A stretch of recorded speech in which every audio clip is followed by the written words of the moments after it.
Halo, maaf karena lama ngilang. Kemarin banyak yang minta dibuatin video tutorial database, jadi ini videonya. Semoga bermanfaat. Nah, database itu sebenarnya kumpulan dari beberapa halaman. Nah, setiap halaman itu punya properti yang sama dengan value atau isi yang berbeda-beda.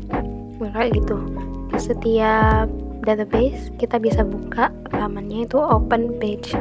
Kita bisa buka di situ, lalu kita bisa lihat propertinya. Yang ini, lalu setiap propertinya ada isi atau value-nya masing-masing. Ketik garing atau slash di page yang kosong, lalu ketik database gitu. Selanjutnya bakal muncul beberapa pilihan. Yang pertama, inline database. Ini yang paling aku rekomendasikan. Fungsinya biar database itu gak memenuhi semua isi halaman, jadi masih ada space kosong di halamannya. Yang kedua, ada database full page. Sesuai namanya, isinya ini satu halaman database semua gitu. Jadi lebih kayak sub halaman yang semua isinya database, nggak bisa diisi yang lain. Lalu yang ketiga itu ada beberapa pilihan view. Maksudnya visualisasi atau tampilan database kalian itu bakal gimana gitu. Ini nggak aku pilih karena aku lebih nyaman bikin apa-apa dulu dalam bentuk tabel. Lalu di akhir aku akan custom view-nya sendiri. Nanti aku kupas lebih banyak tentang ini. Kita bisa kasih nama database di sini, lalu aku mau bahas properti database. Nah, terus seperti kalian bisa lihat di bawah sini kan ada tabel. Nah, tabel ini kalian tahu kan terdiri atas baris dan kolom. Nah, kolom itu ada nama kolomnya kan yang di atas nih. Nah, di Notion ini dikenal namanya properti. Properti pertama yang ada itu pasti nama. Nah, nama ini nantinya akan jadi nama subhalaman di database ini. Ingat kan tadi database adalah kumpulan halaman-halaman. Terus misalnya kalian juga mau ngasih tanggal. Nah, kalian bisa kasih properti tanggal atau date. Caranya gampang, tinggal edit properti yang ada atau tambah properti baru. Nah, di sini aku ngedit dari teks ke tanggal. Jadi aku nggak nambah baru, tapi cuma ngerubah tipe sama namanya aja. Terus misal aku mau nyatet siapa yang bertanggung jawab dalam penentuan tema dan siapa orangnya gitu ya. Aku bisa kasih properti baru, yaitu person. Nah, tapi masalahnya properti ini cuma aktif kalau kita dalam mode grup, alias orang itu kudu punya akun juga dan jadi member. Cara kerjanya sama kayak share G Drive, tinggal bagiin link. Tapi daripada ribet, alternatifnya kita ganti pakai properti text. Caranya gampang, tinggal edit properti terus kita tulis namanya. Selanjutnya aku mau nyatet ini topik rapatnya punya seksi apa gitu biar gak bingung. Nah, aku mau kasih properti baru namanya select. Nah, di select ini kita bisa bikin tuh nama-nama seksinya, lalu ntar tinggal dipilih.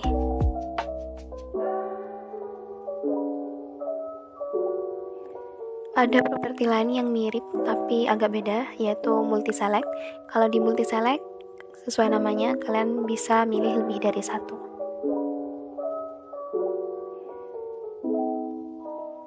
Selanjutnya aku mau ngasih properti lagi, namanya status. Di sini defaultnya atau setelan awalnya tuh ada 3 pilihan. Belum dimulai, dalam proses, atau udah selesai. Nah, aku mau ubah jadi akan datang, dalam proses, cancel, reschedule, dan selesai. Kan kalau rapat bisa tuh di cancel, jadi nanti kalau gak jadi ya statusnya di cancel, kalau diundur di hari lain statusnya reschedule gitu.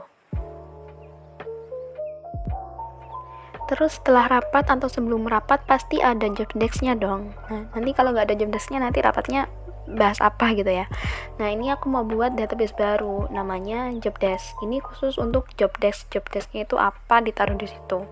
Nah, aku mau hubungin database job desk sama jadwal rapat ini biar nyambung. Nah, tujuannya biar aku tahu rapat ini ntar job desk-nya apa gitu.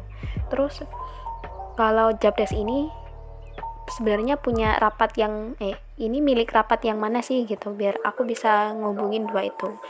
Soalnya kalau dijadiin satu database, nanti job desk-nya itu bakal tanggalnya, maksudnya bakalan bentrok sama tanggal rapatnya gitu. Jadi nggak enak dilihatnya dan bikin pusing. Jadi aku mau bikin 2 database gitu. Cara ngubungin database tuh gini. Kita bikin properti baru, terus cari aja namanya yang relation gitu. Fungsinya buat ngubungin database ini ke database lain. Nah, terus kita tinggal cari database mana yang mau dihubungin. kita mau ngubungin ke database jadwal rapat pentas seni. Jangan sampai salah.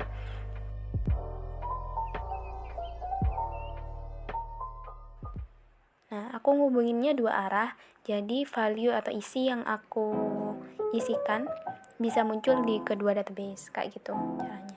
Kalian boleh aja nggak milih ini, tapi biar jelas aku pilih dua-duanya, artinya hubungan dua database ini bakalan muncul juga di database jadwal rapat sebagai job desk. Nah, itu udah muncul kan?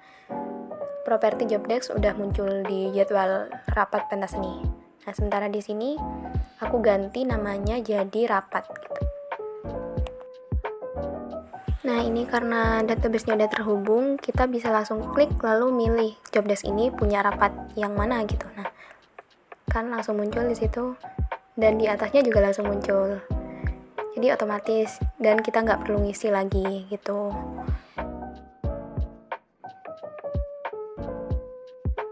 Kita juga bisa langsung ngisi dari database jadwal rapat. Misal kita bisa langsung ngasih job desk-nya apa gitu, membuat voting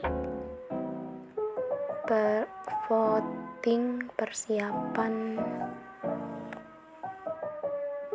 voting pemilihan tema. Nah, kita buat di situ dan di bawahnya ada langsung muncul kan. Jadi poinnya kayak gitu kalau dua arah.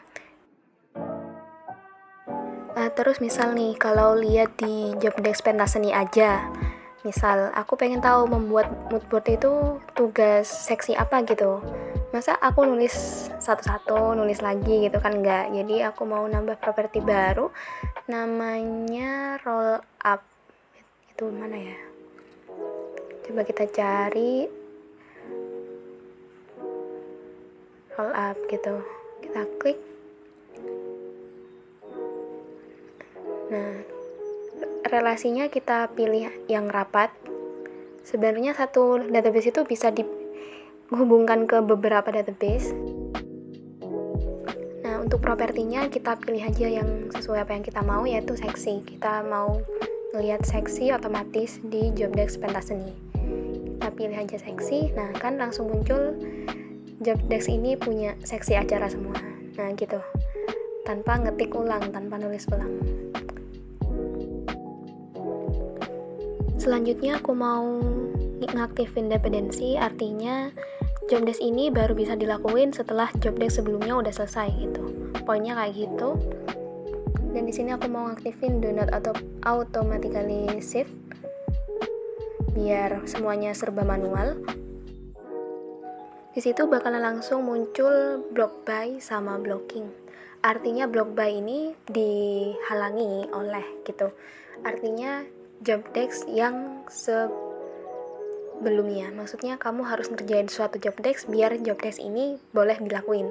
Nah, karena ini anggap aja usulan tema dan membuat usulan tema ini job desk pertama, jadi block by kosong dan kita cuma ngisi blocking.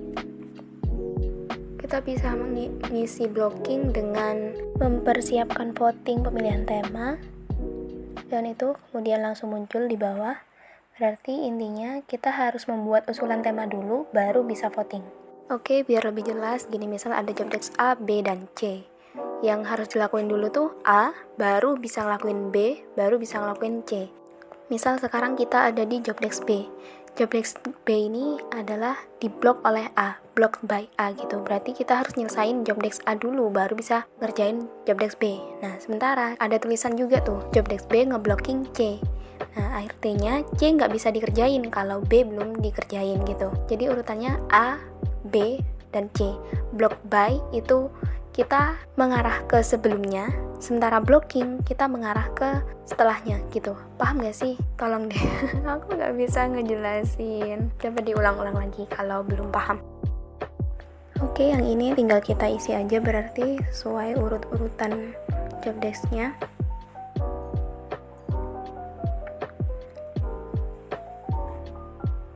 Lalu aku mau buat view baru namanya timeline, jadi biar jelas gitu job desk mana yang harus dikerjain duluan dan mana yang setelahnya gitu. Jadi urut-urutannya bisa jelas sesuai tanggal, deadline. Nah, sini aku mau bikin namanya timeline.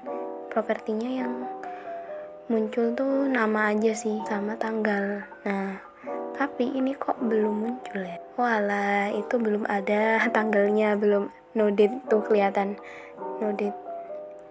Jadi mari kita kasih tanggalnya dulu dalam bentuk deadline.